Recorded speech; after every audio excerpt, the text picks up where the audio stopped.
¿Cómo presentar esto? Yo creo con los sonidos directamente. Se cuenta que quizá hacia los años 80, a principios, un equipo de expedicionarios soviéticos, penetrando en lo más hondo de la Tierra, se encontraron con unos sonidos que no esperaban. Para muchos estos son los sonidos del infierno. Estén atentos, por favor.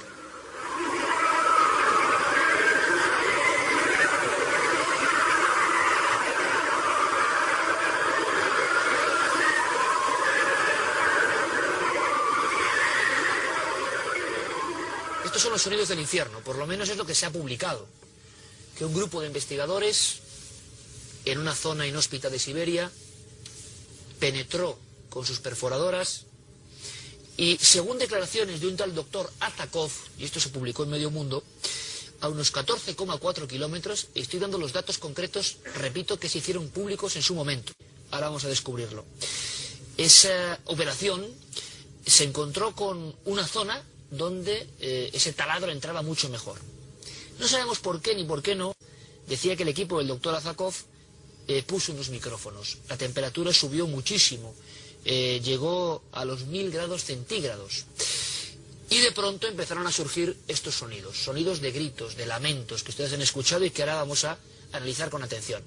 Esto se ha convertido, la historia de ese equipo de investigadores en Siberia, en la época, digámoslo así, del muro de Berlín. Yo sabía que un buen amigo de este programa, el jefe de Ciencia y Tecnología del diario ABC, José Manuel Nieves, sabía más cosas.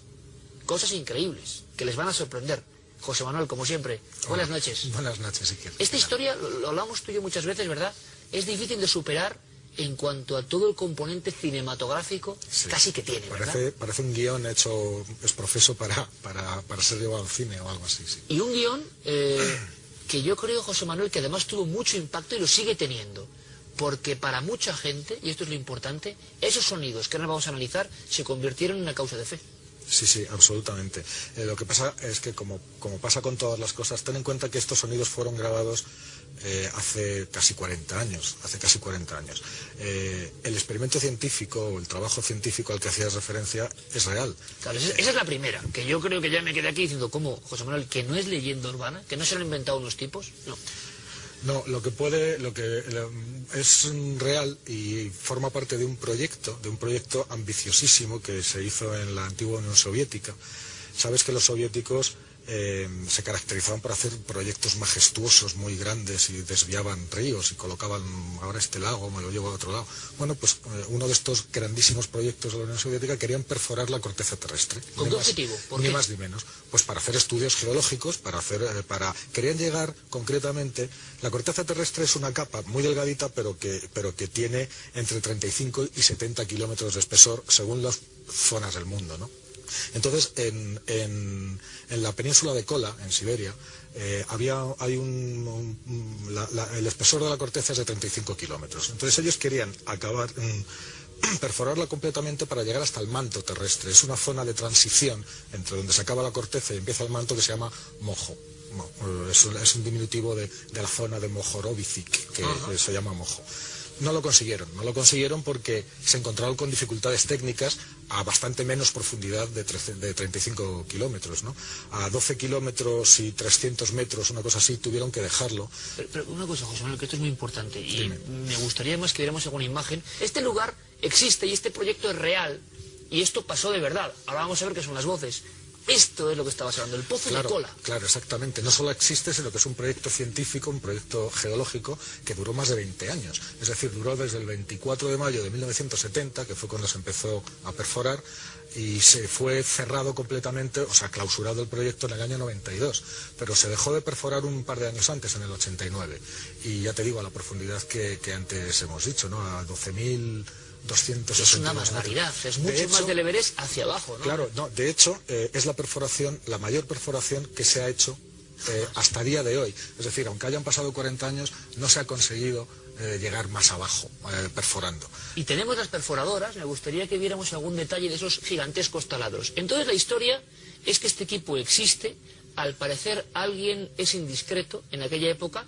La historia, creía mucha gente que era del año 90, 91, se hace pública en internet en el 95. Eso es una perforadora, claro. efectivamente. ¿Esto qué es? Esto es un taladro, esto es una broca con una serie de taladros con puntas de diamante que se utilizan para perforar las rocas. Son parecidas a las tuneladoras que hacen los túneles del metro, ¿no? Lo que pasa es que esto es hacia abajo. Y claro, imagínate bajar eso más de 12 kilómetros. Perforando continuamente, ¿no? Vale, y nos cuenta la gente de la leyenda, la información que creíamos completamente apócrifa y que es real, que llega un momento, llega una distancia de perforación donde encuentran un gran calor. Y entonces deciden cómo grabar.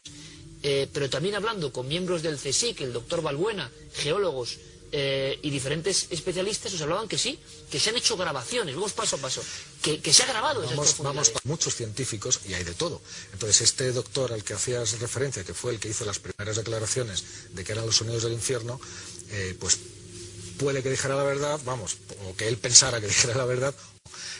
Grabaciones geológicas son bastante comunes, se hacen muchas veces. De hecho, hay grupos en Japón y grupos en Estados Unidos que utilizan las grabaciones para, digamos, escuchar el sonido de las placas tectónicas, ¿sabes?, sobre las que están los continentes, porque toda la corteza terrestre está rota en distintas placas que se mueven e interaccionan entre sí. Es decir, se chocan, se rozan, y se superponen, claro. Entonces, esos sonidos, lo que están intentando es ser capaces, a partir del sonido, de predecir los terremotos. Luego está el tema de por qué se pararon las excavaciones, las perforaciones. Entonces, hay dos versiones. La versión científica y técnica, que es la que yo puedo aportar. La cuestión es que se encontraron con casi el doble de la temperatura que ellos pensaban encontrarse a esas profundidades, y los instrumentos sencillamente no aguantaban. Claro. Entonces, hubo un momento que intentaron lo que pudieron, y tuvieron que suspender porque no les aguantaban los instrumentos, tuvieron que parar, y pararon a esa profundidad. Y luego surge la leyenda, ¿no? Y luego está la leyenda. Entonces, según la leyenda, que además fue difundida por algunos de los geólogos, como este doctor que tú citabas antes, dijeron que no, que el motivo no había sido ese, que no había sido un motivo técnico, y no es más que el proyecto original de la Unión Soviética no era perforar la corteza terrestre, como de hecho era, sino buscar el infierno, o sea, encontrar una prueba imagínate los soviéticos buscando el infierno. Bueno, pues se llegó a decir incluso eso, ¿no? Y que no solamente lo habían intentado, sino que lo habían conseguido. Vamos a volver a escuchar esto, y quizá incluso, José Manuel, yo he tenido ocasión de escuchar algún otro sonido geológico, digamos. Eso es lo que te iba a comentar. Y tiene un cierto parecido en algunos aspectos, no hay dos puntos iguales, pero lo que yo he oído otras veces son, pues imagínate, chirridos, que pueden ser muy bien la explicación lógica de estos gritos. Vamos a escucharlos, ¿te parece? Que la gente lo escuche, la grabación en completo, y luego tú me comentas qué podría ser. Pertenece a esa grabación concreta que se hizo en el Pozo de Kola, en Siberia, entre los años 70 y 1980 aproximadamente. Escuchamos, por favor, muy atentamente. Estos son los sonidos que dieron la vuelta al mundo, llamados sonidos del infierno por parte de un equipo de investigadores reales soviéticos.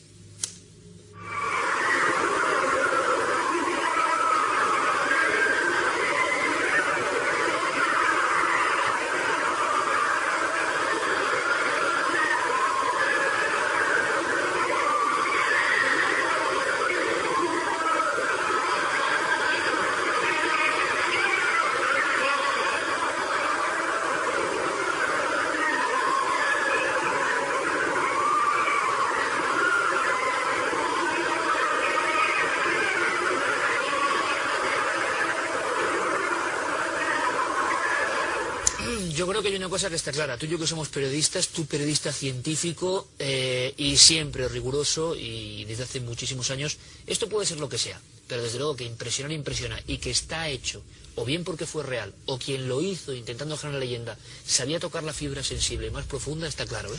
Ten en cuenta que una prueba científica, lo digo entre comillas, de que el infierno existe. Y mucha gente lo creía, tenían algo los sonidos eran como tan reales que... Sí, porque es muy real, muy raro, tampoco es exagerado, Y claro, cuando se empezó a difundir en algunas emisoras de países del orbe soviético, pero que había más libertad, causaron un impacto. Y en Estados Unidos.